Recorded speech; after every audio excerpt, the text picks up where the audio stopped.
Thanks a lot for staying with us on TVC Breakfast. Now to our next leg of discussions. Before then, reactions are still pouring in over the victory of President Bola Tinubu at the election petition court.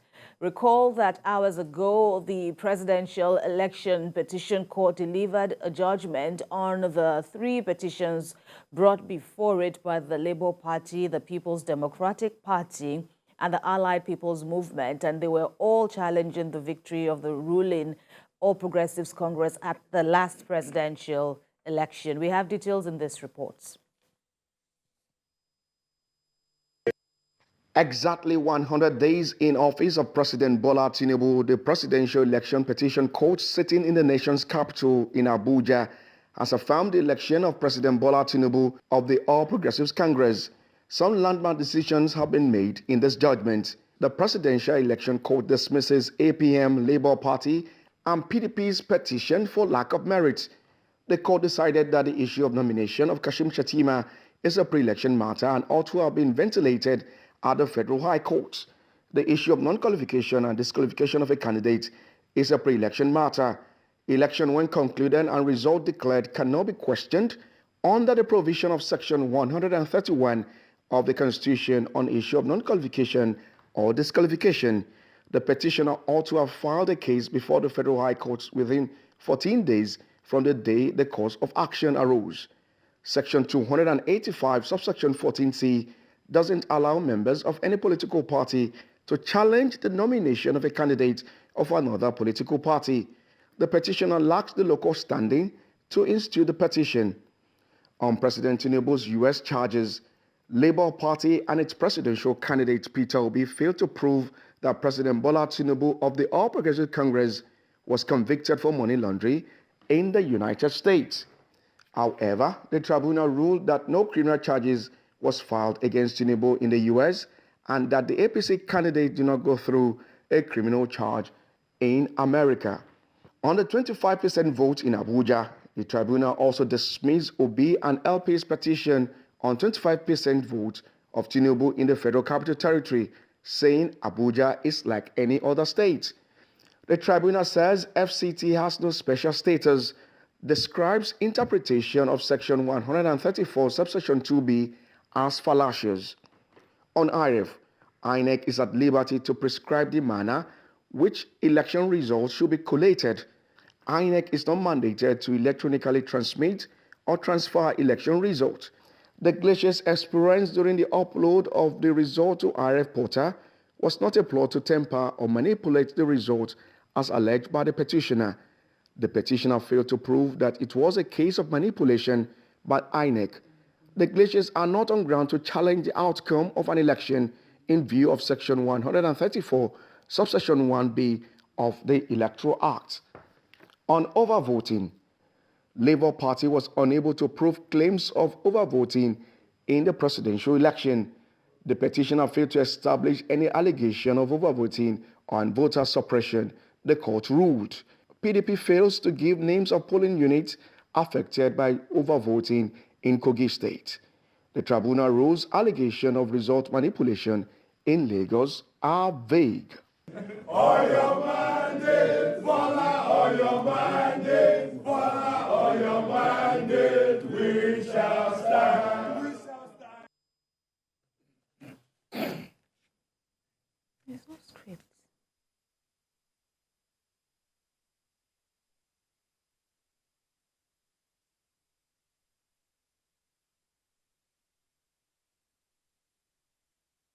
We shall stand. All your mandate, we shall stand. All your mandate, all your mandate, all your mandate, we shall stand. All your mandate, we shall stand. All your mandate, we shall. And now, moments after the Presidential Petition Court dismissed the APM, LP, and PDP petitions, President Bola Tinubu assured Nigerians of his renewed and energized focus on delivering his vision of a unified, peaceful, and prosperous nation. It's been a very, very strong and emotional journey for all of us, struggling for democracy, truth, and justice for all. Today, we give kudos to the judiciary for their indefeasible commitment to rule of law and to humanity. Thank God Almighty for guiding us this far and protecting us. With your support, joys, and adulation, the theme for Nigeria is for us to pull Nigeria up and be proud of a country. That's the only country that we have. 1 out of 4 black race is in Nigeria. Well educated, dynamic, collaborative, and forward-looking people. Hardworking, no doubt. We have no reasons to be poor. Don't look back. Look forward. Let's pull the country forward. And with your help, my friend, my colleagues, and all of you, I promise to do more.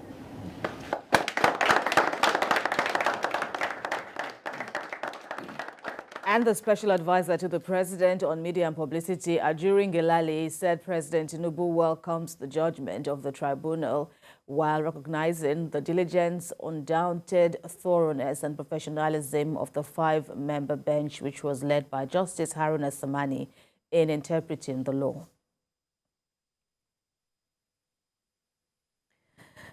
But members of the Labour Party aren't pleased with this victory, saying it rejects the tribunal's judgment in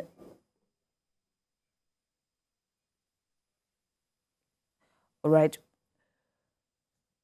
We'll get to talk more about all the reactions that have been pouring in. We heard from the president, of course, another reaction from the presidency, and then there's also the reactions from the Labour Party and the PDP. During the course of what's left of the program today, we will get to talk about all of the issues that have arisen since Wednesday's judgment. Joining us in the studio now is lawyer and social development advocate Olatuboso Shifowora. We also have another lawyer who's also a PR consultant, Jide Ologun, as well as columnist Sam Mashe. It's good to have you all join us. Welcome, gentlemen. Mr. Ologun, Mr. Oshifowora, as well as Sam Mashe, who is joining us virtually. Thank you very much. We had a robust engagement yesterday. Many thanks. But, to start off our conversation this morning, let me go straight away to Sam Mashe. It's good to see you again. What did you make of Wednesday's judgment? It was a day long already. People have already, posited that it was even the longest judgment. It is the longest judgment on record. But for you, what are the critical areas that stands out? Well, one of the things you will note is the whole concept of transparency. You remember that during the proceedings of the court that took about a month or two, that there were all kinds of insinuations, all kinds of spins about what was going on in the court. And they were taking statements out of context. They were playing down some important evidence. They were playing up tangential moments, and so on and so forth. So I think that what the judges wanted to show is to tell the people that this is the judgment. This is how we got there, and make your own judgment about the judgment. That is what they're doing. They made it so plain that what they did was to go down all the evidence and all the points made by the petitioners and the respondents. They use all those language. I think they must have confused so many people. That was articles men, obese men, and the APM, and then INEC and Shetima, and then the real candidate himself, Tinubu. So they brought that down so that everybody would see it. It took about 12 hours. I never heard of it. We'll probably have another Guinness Book of Record. We had one for food, and now we're having one for clothes, So that's what is it. I remember a song, I don't know whether it was Sonny, who said, "Wá ṣẹjọ́ ẹ fún elétòlétò ṣó ń gbọ́, níparí ẹjọ́ wọ́n dá ẹ láre o." In other words, they will break down the case one by one for you to see it, so that at the end of it, you should have been nourished and enlightened by the whole proceedings. The other thing I noticed, which the judges did not even say directly, but if you are discerning, you will know that they were saying that Obi and Atiku, especially Obi, try to rig justice. You were supposed to, you said you were going to bring graphs and tables and all of that. You didn't bring it. You brought people there who were not there at the beginning. You brought a situation where you didn't get the people, the witnesses and all of that. You didn't get the list. You didn't get it down when you're supposed to do it. Then when the time came, you brought the people to say, "I'm coming, I have witness." You brought materials you're supposed to bring in time, you didn't bring it. So it looks like they were trying to do what we call Jonah to the answer. In other words, you create the situation, and then you look for evidence for it. Or the scenario, you look for evidence for it. The other theory could be that they thought that they had evidence, and then they discovered that they didn't have.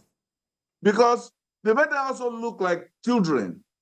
Why would you say that you have evidence? You didn't mention any figures. If you steal money from me and I take you to court, I should tell you how much you stole from me and how much I have less in my pocket. If I don't do that, even if you stole from me and I don't have the evidence of how much you stole and so on, what am I going to tell the judge? The case looked a little too spontaneous, too impulsive, and to some extent, I played to the gallery. Some of the lawyers ought to be thinking about their own professional competence. They are called sons. How do you say that they should do primaries to get vice president? When has that happened? Do they do primaries to even get deputy governors?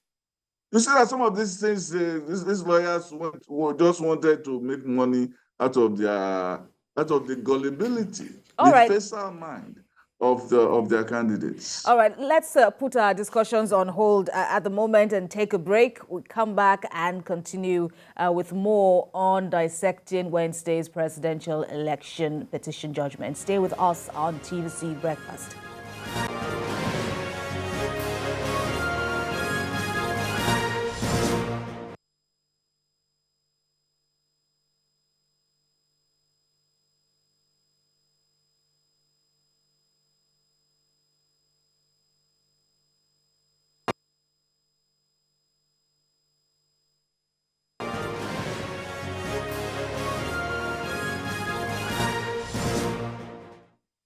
Thank you very much for staying with us. And since the show started at about 7 a.m., we've understandably been talking about the presidential election petition judgment, which took the most part of yesterday. At the last count, it was about 11 hours at the least.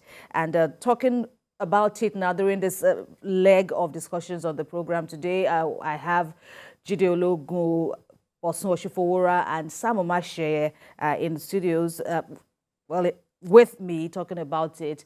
Sam Omasheye joins virtually. But coming back to the studio now, having heard the first take from Sam Omasheye, let's begin with you now, Jide Ologun. So what did you make of the judicial reasonings of the 5 justices? You know, we saw that Justice Samani shared the judgments, the 3 judgments and the rulings on the preliminary objections across his colleagues.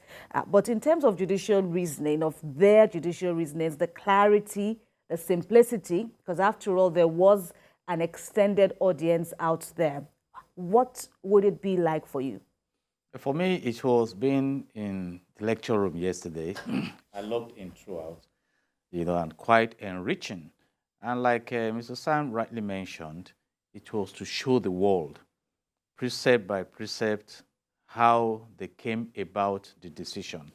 And I have always amplified what we have in Section 131 of the Evidence Act that says that whoever desires any court to give judgment as to any legal right or liability, depending on the existence of facts that he asserts, must prove that those facts exist. And so it's not just enough for you to come and make claims. You must prove. And when you say, when you talk about proof, it means that you must show that it is true, that it is worthy of acceptance, And of course, you talk about merit, which means it's worthy of cognizance.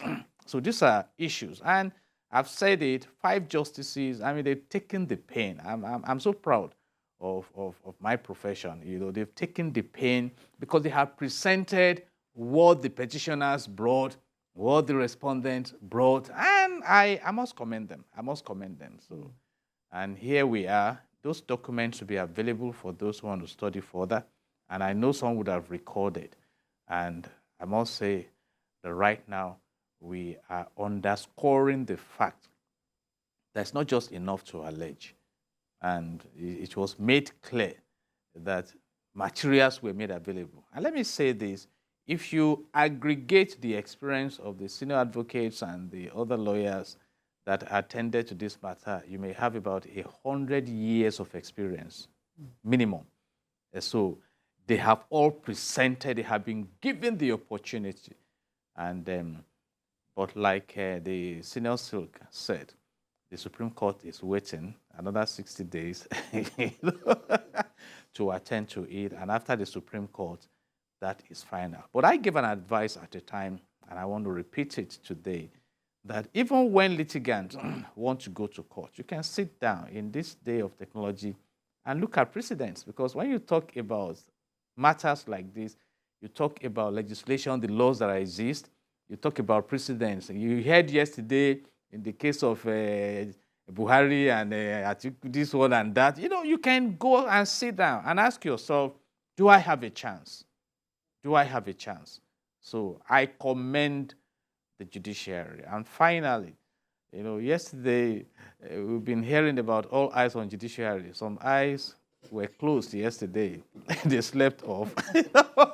And they cut across. So it's not really about sensationalism. The law is the law. It's about facts, it's about issues, it's about evidence, it's about proving your case. And from the feedback that was generated during the hours-long duration of the 3 judgments, there was quite a number of, impatient Nigerians who were wondering, can we just get down to it already? Perhaps that may have even explained, non-lawyers who also, fell victim to the calls of nature, falling asleep. But, but jokes apart, really, it was a matter of all eyes being on the judiciary.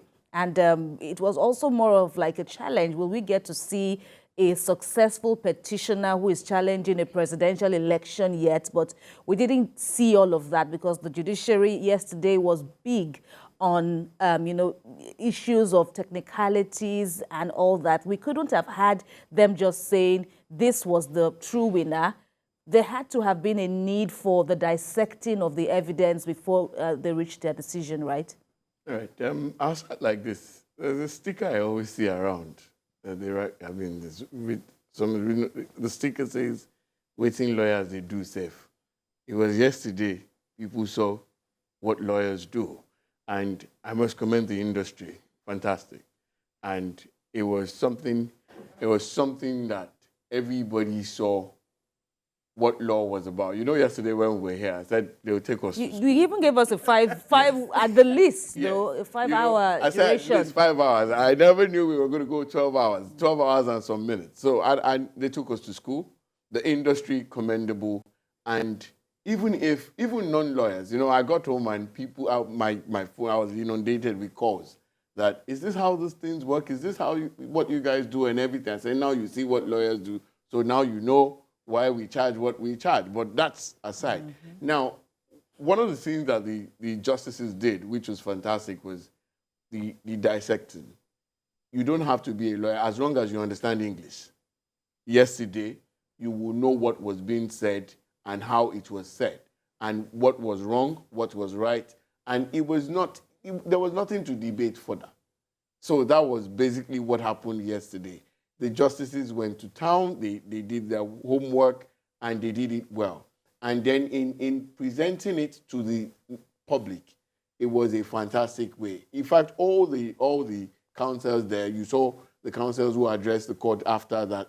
The industry, everybody just commended the industry, because for you to write a judgment that will be read for over 12 hours, you can imagine how much effort, how much reading, how much sleepless night went into the thing. And it's not all about work.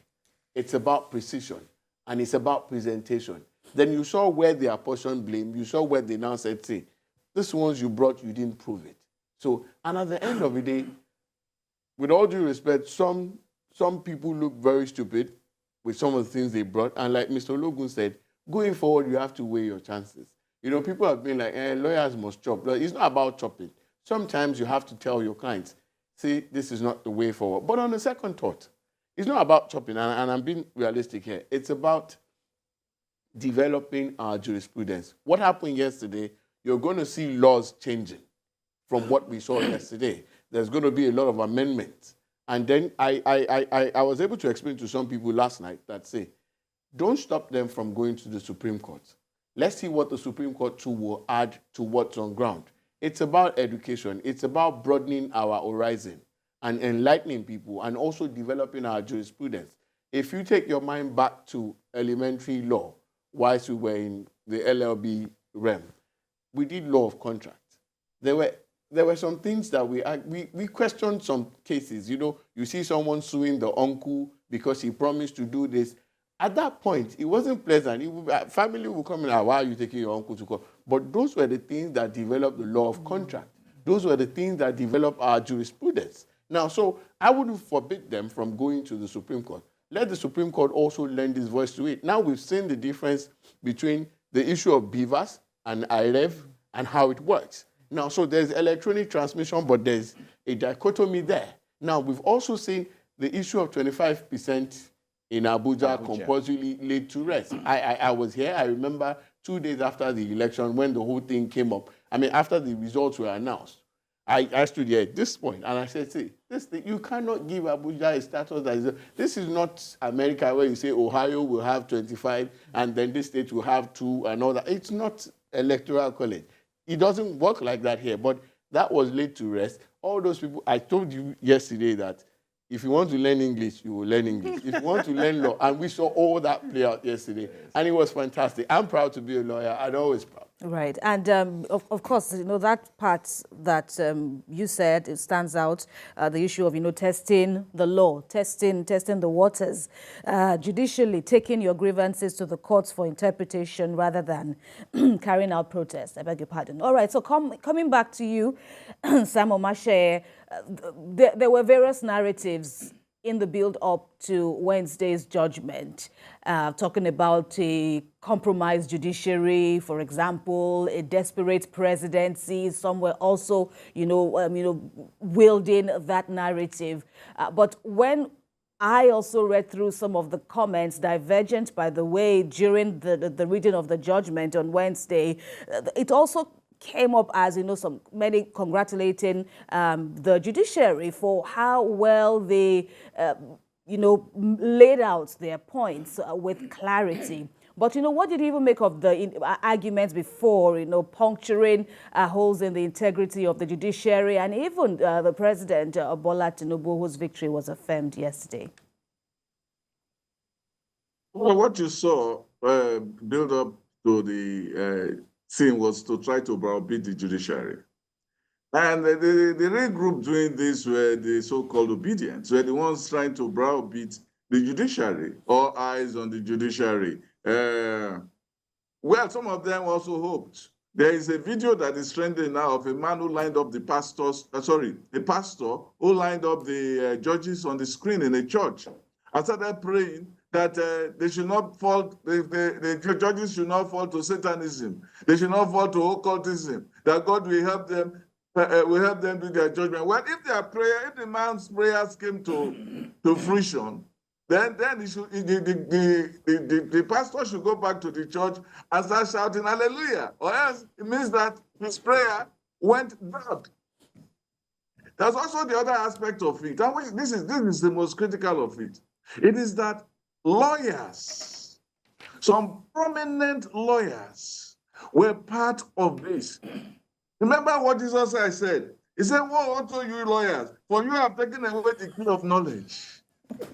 Remember Shakespeare said? He said, the first thing we do, let's kill the lawyers. Now, what the judges did yesterday was to upturn that narrative, to bring it down to the people. This is transparency. This is what they said. This is what the law says. This is what the law has been saying on this matter. We have over 700,000 polling units in this country. They did not come with close to 20,000 polling units as evidence of rigging. And you're talking of substantial compliance. Then remember what they said about 25%, because 25% became the Alamo of these people. They came with 25% saying that if you have 25%, if you didn't get 25%, you will lose the election. So you can win 36 states and lose the election because of one state. The fellow there spoke about in the US, you allocate two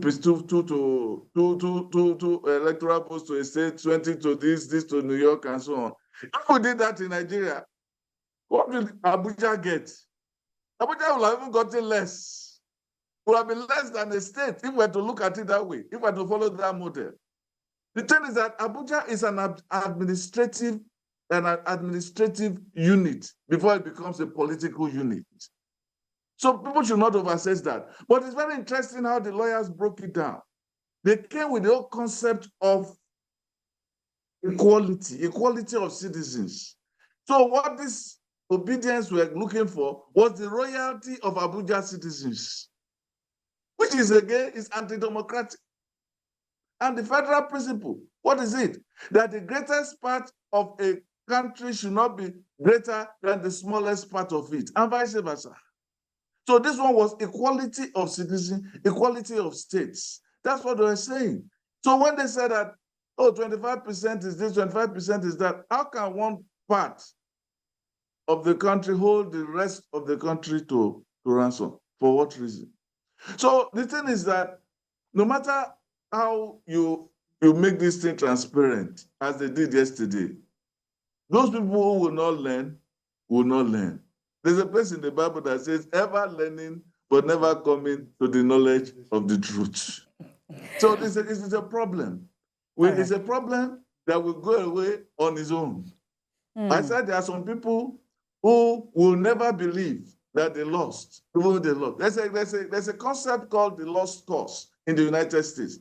This has been going on for over a century, where Those people who lost the Civil War in the south of the US still believe that they did injustice to them. They deny that they were slave owners, that they deny that their slaves were suffering. They deny that the slaves wanted to be free.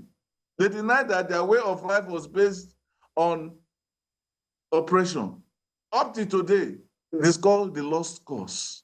That is what we are seeing now in Nigeria. The people who will never see the truth, no matter how much you twirl it in their faces. All right, let me put a pause, on your analysis so far, and still on the point of the FCT status. Now, what status the FCT, that's the Federal Capital Territory, really has. And, Sam Omashaye made a point, which, brings me to a quotation by Justice Samani, who slammed Mr. Obi's claims as being futile and hollowness in their arguments that the votes and voters of the FCT have more weight than others in other parts of the country, to the extent that their votes purportedly have a greater effect on other votes. It's saying that those arguments were null and void. And I know you spoke about, that this would definitely form part of the issues to be thrashed by the justices.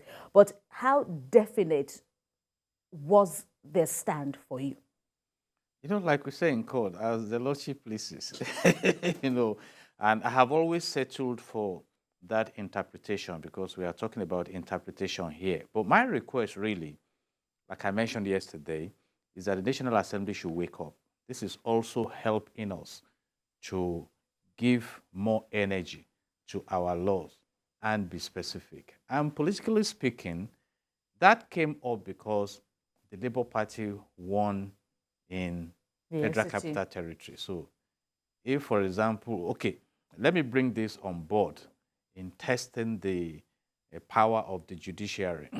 In Lagos State, a news came out, but the presidential petition has covered it, that 2 Labour Party candidates won at the Tribunal for the Federal National Constituency.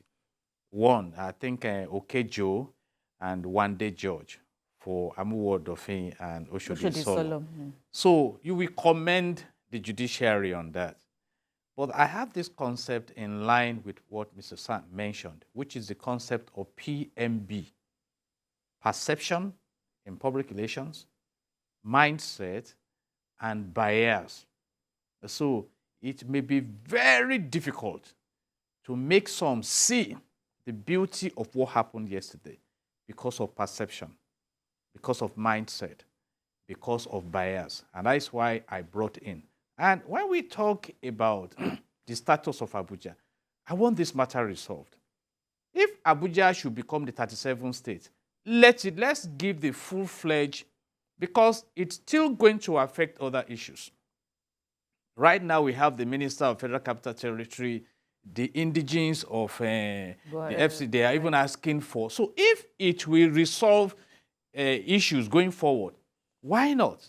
Because we've had the issue of double domination attended to, the allegations of fraud, the Abuja 25%, the INEC latitude. I've been mentioning that.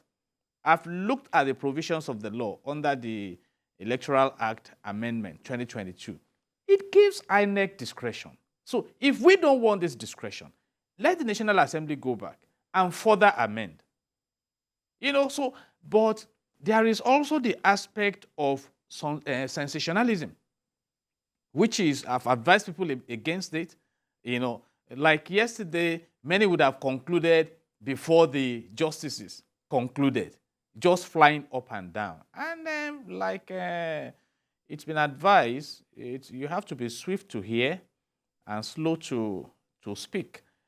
So we need to sit back now, look at these loopholes, and see how we can cover them. And like I advised earlier, I say it, lawyers don't lose cases, clients lose cases. So before you rush to court, sit down, even as a layman, like they say, and look at your chances. And I'm not happy at the attempted bullying of the judiciary.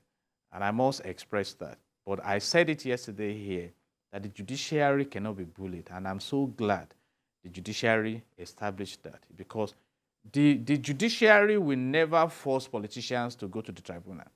I mean, the judiciary will wait for them to come. But when you come, please, come in organized manner. And having said all this, the Supreme Court is waiting, and I agree with my great learned colleague that we want that also to strengthen the jurisprudence. But we have a lot to still do in our electioneering processes. And right now, this is in the open space. You can, if you didn't even watch it, you can go back, download. You can go to the Court of Appeal in Abuja, ask for certified true copy. You can put it in your library.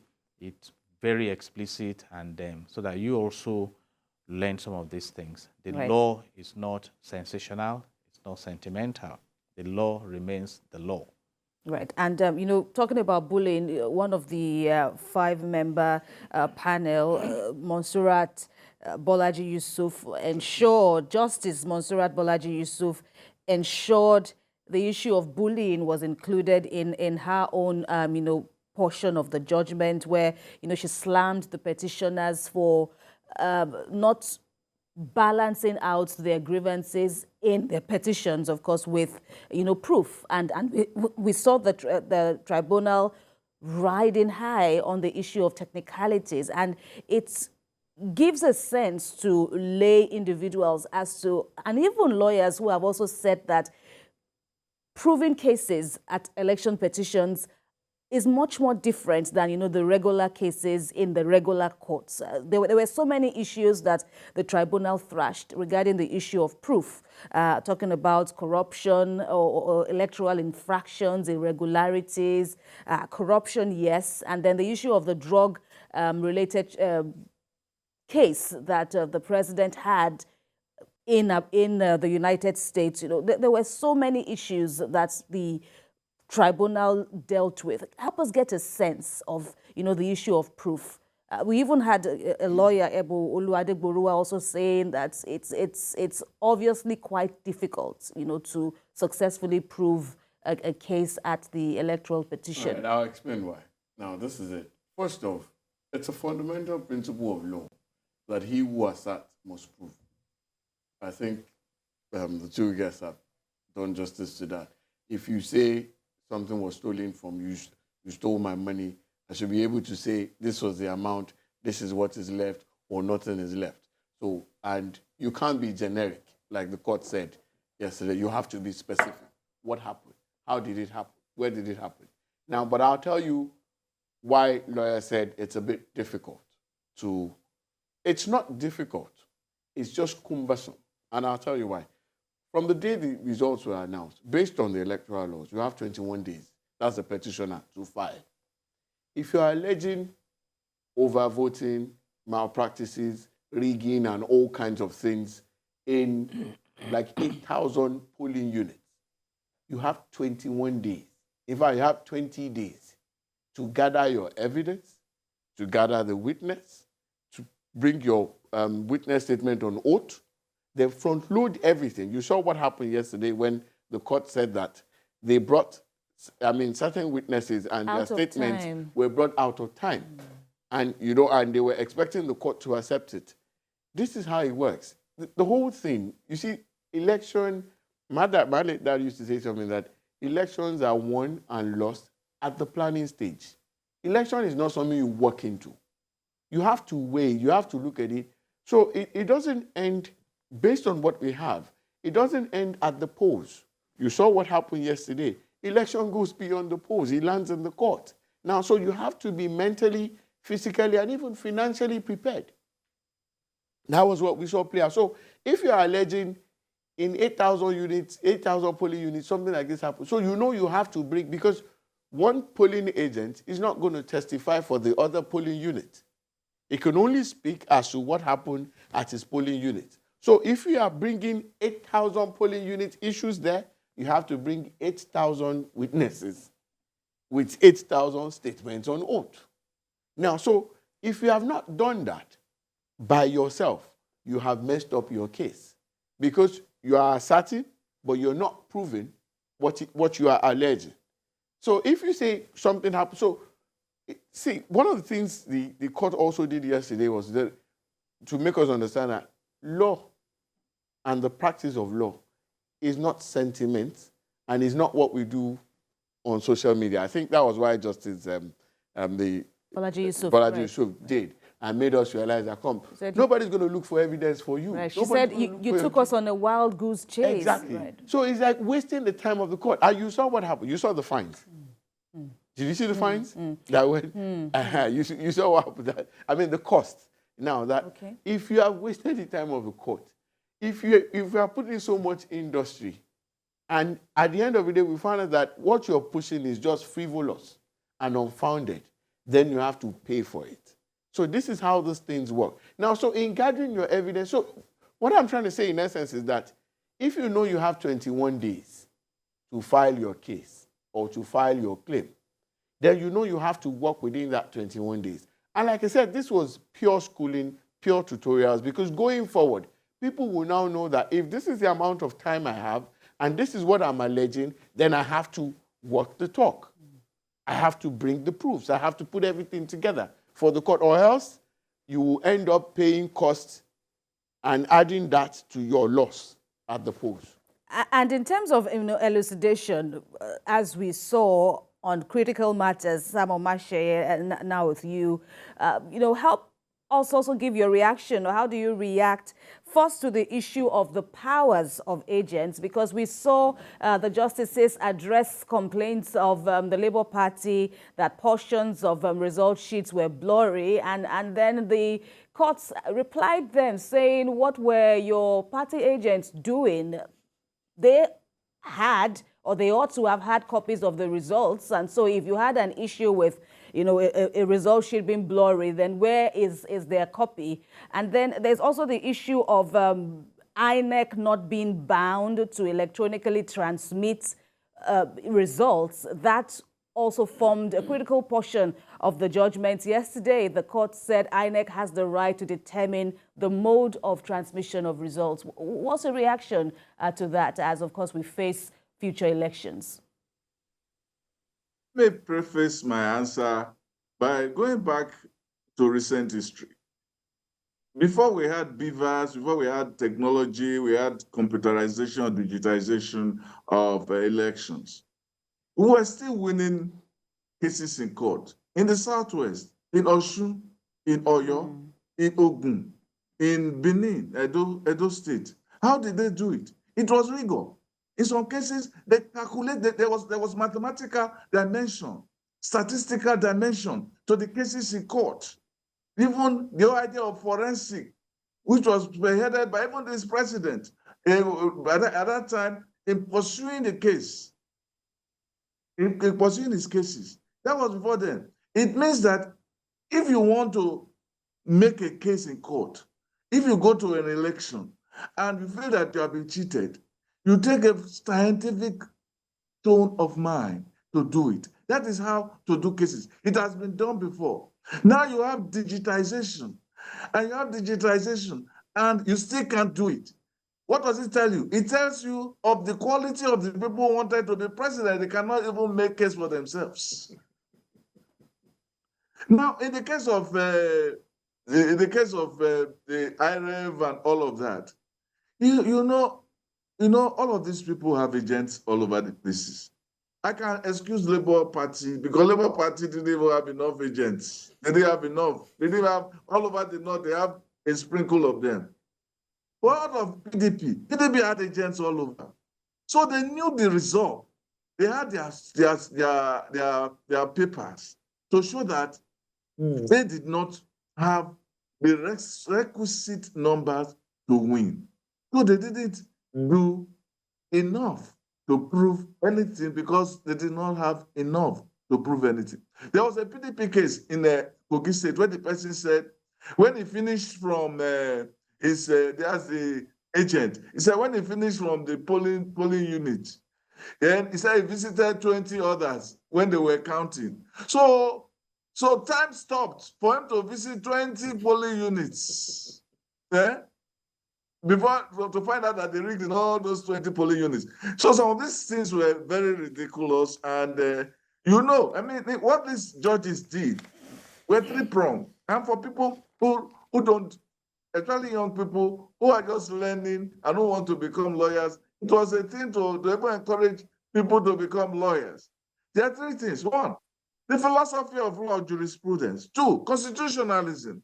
Three, and very important, evidence. These three things were very crucial in making their cases. They came with philosophy of law. For instance, they're talking about 25%. They went to the preamble of the Constitution to say, look, this principle of equality is the foundation of this Constitution. Before I even went to the case of the constitutional provisions, you have to create the case. Then it comes evidence. Evidence. How many names did we not hear yesterday? We heard Fashola, we heard Amechi, we heard Ararume, we heard so many people who are political have become Ajimobi. They use so many instances to show how our own political players have helped enrich the quality of evidence in our own constitutional history. That's why I brought the idea of constitutionalism into it. So all of these are clear. Your idea of IRF or no IRF, they are red herring. You have your papers at the polling units. You have them to prove. Your people were supposed to sign. Did they sign or did they not sign? Those are the things. So what was going on yesterday was also a way to mock our political elite for chicanery, for fraud, for lack of diligence, for self-deceit. All right, Jide Ologun, and I mentioned Ebu Oluwadeburuwa SAN's name earlier because he had already spoken online on his Facebook page about his reaction to the judgment. And one area is what I want to take you up on, the issue of him calling for the unbundling of INEC. According to him, INEC behaved in the petition as if it was an interested party. And well, it was when you look at it, because it was even the first respondent. So naturally, the question was asked, how would INEC have, because INEC was also in the eye of the storm, defending its conduct of the election. So now he's saying unbundle INEC to make it more independent. And what's your reaction to that? It's a tough one when you talk of unbundling now, because INEC is a creation of the Constitution with mandate to manage our elections, and there are other assignments given to INEC. And in this matter, INEC was a party. So do we expect that INEC will stay away and citizens will start shouting, oh, they are arrogant, they are this? They are responding to the petitioners also. And what is the position of INEC? Two options: to go there and say we failed in our responsibilities, admitting the allegations of the petitioners, or to say we carried out our responsibilities in line with the provisions of the Electoral Act, the Constitution, the guidelines we created, and that is the beauty of law. They've been given the right of fair hearing. So how independent can INEC be? The Constitution also recognizes the three arms of government. We have the executive, the legislative, and the judiciary. You see, so if we say we want to unbundle now, do we now say the presidential election should be held by a state electoral body, or what do we do? And I have said this: INEC may never be trusted for eternity as long as elections are about competition. Winning and losing. The first formal electoral body in Nigeria was in 1960. to conduct the 1964-1965 election. Right. There had been rancors from that season. We had FEDECO of the Second Republic. They've gone through transformation. So if Labour Party won, APC would have gone to court to say, no, I just gave the example of Lagos State now. You know, that two candidates for the National Assembly, one from Labour Party, and the Tribunal has affirmed. So you applaud that. So right. I do not envy INEC. I doubt if it's a job I want to step into. All right. So whoever wins, you know, whoever loses will not believe in the process. So what we need to do, I've said it, Section 4 of the Nigerian Constitution says that the National Assembly shall make laws for the peace, orderliness, and good governance of Nigeria. So can the National Assembly members, 107 senators, or about 109 and 360 House of Reps members, sit down, look at these laws, and be specific? A specific provision was made that if you're a political appointee, you want to be actively involved at the primary level, resign. It's law. Right. So fine-tune this. If you want beavers, then you compel government to make the internet services available. Let's know where we are going. And I think they can help us. All right. So I want final takes as well from you, Tuboso, as well as Mr. Sam, because we're out of time, and you hinted about, you know, possible amendments you hope would emanate from Wednesday's judgment. What would it be for you? What are you hoping to see? For me, the judgment put paid to some of our laws. I mean, you know, judiciary interprets the law. So for the 25%, the interpretation is perfect, settled, and gone. On the issue of, then there's something people fail to realize. I saw the question you talked about on bonding of INEC. I don't know how that's going to happen. But the fact is this, the laws, the electoral law says substantial compliance. You cannot have 100% compliance. Even in saner crimes that we defer to, they don't have 100% perfect election.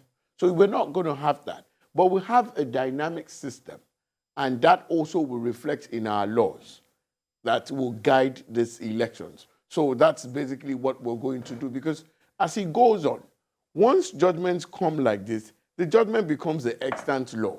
And then that will also form the fulcrum, the basis for which other laws will also come, and then we'll develop our laws. So far, the judgment, fantastic, brilliant, and is good for us. And then, like Mr. Logo said, we'll hope that the legislators will step forward, put these things into law, put it properly couched, and then we develop from there. By 2027, we will still have new issues, new problems that will come around. Then also, people will go to court, the court will still interpret, and then that's how we develop until we become perfect. All right. All right. I want a final take from Sam Omashe. We only have a few seconds left, but calling for reforms, what is paramount for you? Well, it's not about reforms now. It's now time to go to governance. As Vice President Kashim Shettima said yesterday, the time for politics is over, and it's time for governance. And what more to prove that than Ashwaji himself being in India and cutting in $14 billion in potential investment from companies like Indorama, Jindal Steel, founding Skippers Sale, and other companies that are trying to come in to bring in money. We need to focus on that. And those obedience who are still making noise outside should stop their social media rant and face the whole problem of building Nigeria.